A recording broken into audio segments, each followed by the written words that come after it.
The bankers were not done bringing post-Civil War America to its knees. They wanted to take all silver money out of the system and make only gold be money. In 1872, a British banker named Ernest Zed was given £100,000, about $5 million in today's money, by the Bank of England and sent to America to bribe the necessary congressmen to get silver demonetized to further reduce the money supply. The Bank of England wanted America's money in their control, and what better way to achieve that than mandating a gold-only money system? The next year, Congress passed the Coinage Act of 1873, and the minting of silver dollars abruptly stopped. Newspapers derided the act as the crime of '73. Everybody knew about it. The average American hated it. Demonetizing silver made money even more scarce. It put the bankers, who were the primary holders of gold, in even greater control of America. It's been a puzzle to a lot of economic historians, this obsession with keeping the amount of currency so strictly limited. It didn't seem to comport with the expanding economy of the time. You have this rapidly expanding economy. You have immigration that imparts fueling it. You have westward expansion. You have new industries, new technologies, and yet you have a restricted money supply, which makes it increasingly difficult for people to engage in consumption and purchases and other types of economic activity. By 1873, L. Frank Baum was just 17 years old, but he was already publishing a local newspaper in his hometown of Chittenango, New York. By 1877, the nation was in an uproar over the hated crime of '73. Riots broke out from Pittsburgh to Chicago. The torches of starving vandals lit up the sky. The bankers huddled to decide on their next move. They decided to hang tough.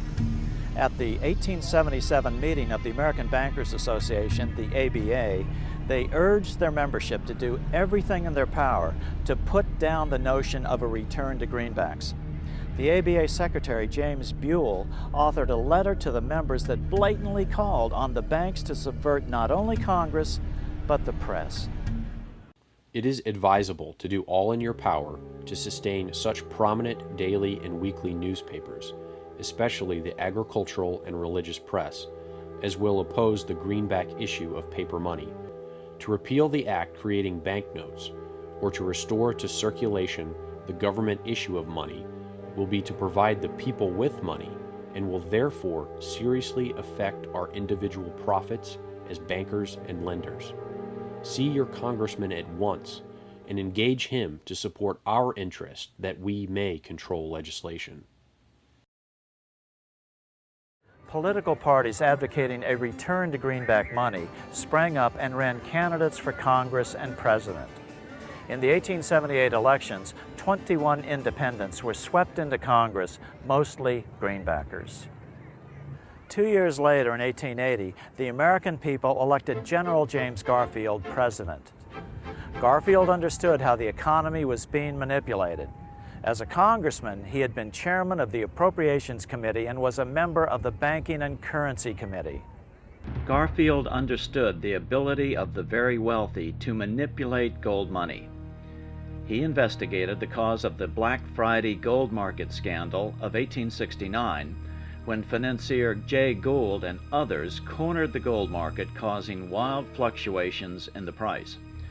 This is a photograph of the actual quote board from the New York gold trading room, which Garfield introduced as evidence during a congressional investigation the following year. This is Garfield's handwriting. After his inauguration, he slammed the money changers publicly in 1881. Whoever controls the volume of money in any country is absolute master of all industry and commerce. And when you realize that the entire system is very easily controlled, one way or another, by a few powerful men at the top, you will not have to be told how periods of inflation and depression originate.